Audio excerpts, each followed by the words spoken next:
د کتاب له سپېڅلو پاڼو.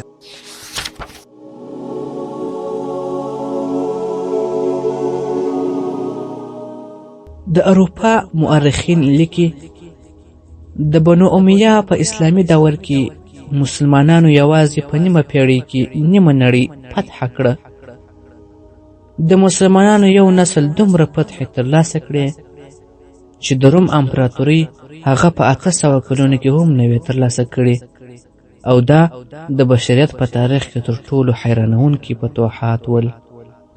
دا حقیقت ده چې رسول الله صلی الله علیه وسلم یو وخت د کفارو له جبر څخه یو غار ته پناه یوړه، خو شاوخوا یوه پیړۍ وروسته له اندلس څخه نیولې تر هند پورې د توحید ازانګې واورېدل سوې، حتی چې اسلامي پوځونه په چین او فرانسه کې جنګېدل.